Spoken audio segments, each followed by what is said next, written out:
Hi guys, and welcome back to my YouTube channel, Cooks by Carrie. If you're new here, I'm Carrie, and for today's Foodie Friday video, I'm sharing how to make this delicious blueberry crumb cake. It is super moist, it is super crumbly, it is super delicious, and honestly a perfect breakfast or snack or really anything. Well, I feel like there's only two meals you can eat it for.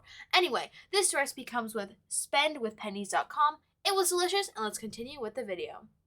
For today's recipe, you're going to need white sugar, butter, an egg, lemon zest, flour, baking powder, salt, milk, flour, blueberries, some more butter, brown sugar, white sugar, some more flour, and some ground cinnamon. Before I continue with this video, please subscribe, leave a thumbs up, comment down below what you'd like to see next, share this video with a friend, and hit that notification bell to get notified when I post a new video. The first step is to cream together the butter, sugar, egg, and lemon zest until fluffy. Now, the baker and me really just wanted to cream together the butter and the sugar first with the lemon zest eventually, and then add in the egg. I just didn't want to do it all at once. I don't know, something about it, I just didn't want to do it, so that's what I did. Feel free to, I guess, put them all in or do them separately like me. Either I think should work. My dad said that this recipe tasted a little too lemony, so if you're not really a big lemon fan, 2 teaspoons is what it calls for. I would go with half a teaspoon maybe, or honestly maybe omit it. It's depending on what you want, but I would say has a little itty bitty lemon flavor. So if you don't like that, maybe just don't add in or add in a very small amount. Also, at this time, remember to preheat your oven to 350 degrees and grease an 8x8 pan. I went ahead and used kind of like a pie dish, which I think is cute. However, I kind of like the square look more. So if I repeat this recipe, I would use an 8x8 or a square rectangle shaped pan. Now, in a separate bowl, combine the flour, baking powder, and salt.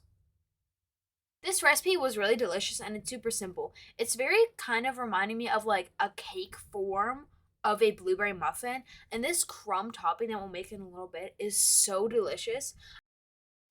I would recommend making this recipe if you have like some family coming into town or something, because I feel like it's a really easy and breakfast that could feed a lot of people.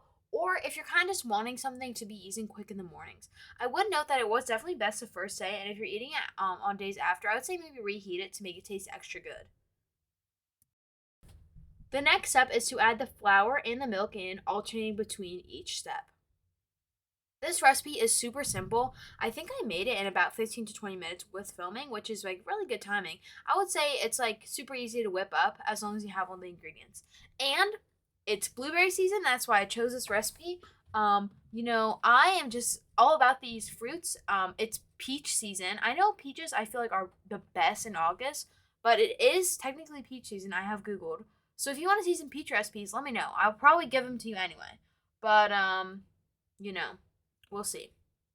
Because they're just so good. Anyway, this is on blueberries. Blueberries are so delicious, especially those nice plump ones, and those would be great for this recipe, but you can also use frozen berries if that's what you have available to you. And yeah, getting back to the recipe, just mix it all in and make sure to scrape down the edges as well. Now it's time to take some flour, which I forgot to show in the beginning clip, but you just want to toss the blueberries in the flour. This is probably really strange to people who haven't done this before, but actually coating them in flour, or really any berries for any recipe, or even you can do it with chocolate chips too for any recipe, allows them to kind of flow around the cake and not just sink to the bottom. It's a very, very good idea, so while you might think it's unnecessary, I highly recommend doing this step.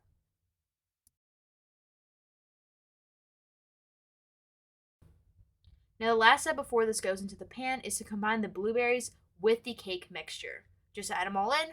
Be careful when you're mixing though, because you do not want those blueberries to squirt out. You want to keep them intact and so that the cake stays a nice like cream color.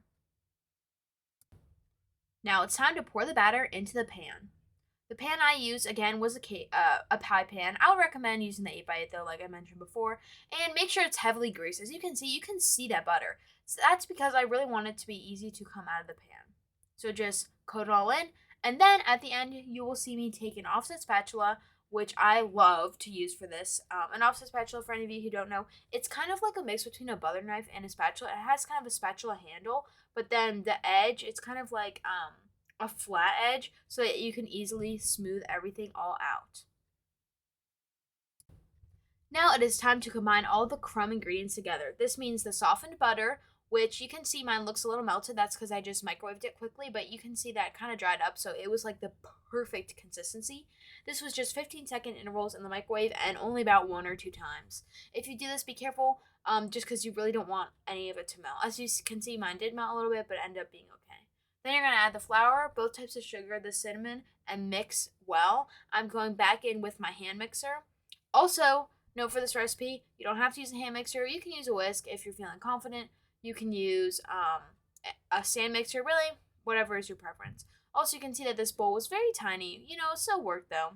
And I'm just mixing until lots of crumbs form, so like big chunks. And now it is time to add the crumb topping. Carefully with your hands, just pour a lot of it out and just smooth it all around. Try and crumple it up more in your hands and just spread out. If you see a big chunk, you can try and go in and break it up. You just want to make sure that the whole dish is covered and that you cannot see any of the cake underneath. Just repeat until all of the crumb is on the pan. Also, sorry, you can see my dad's hands in some shots. He was taking some pictures. So sorry about that, guys. Now it's time to pop this baby in the oven. Remember, it's at 350 degrees and it's going in for 40 to 45 minutes. I can't exactly remember how long mine took, but I believe you should start checking at 40 minutes, maybe even 35. And now it is time to take it out of the oven. So again, 40, 45 minutes, it's coming out, and it looks gorgeous.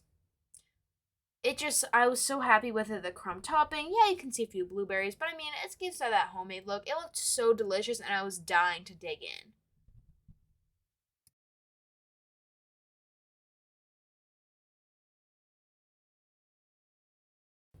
And I just couldn't wait, so I decided to take a piece out right away. You can kind of see the steam, I feel like, in a few bits here.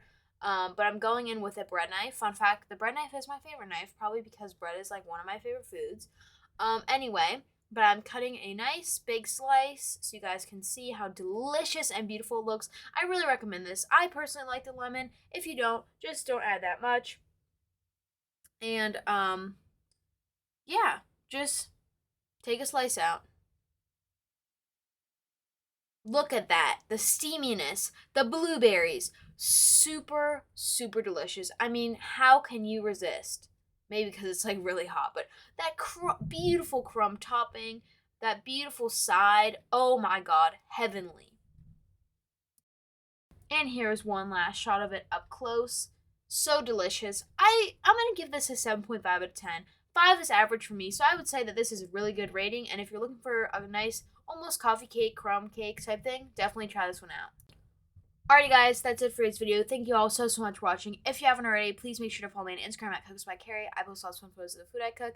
Make sure to like, subscribe, comment down below, hit that notification bell, share this video with a friend, and I'll see you next Friday for a new Foodie Friday video. Bye guys.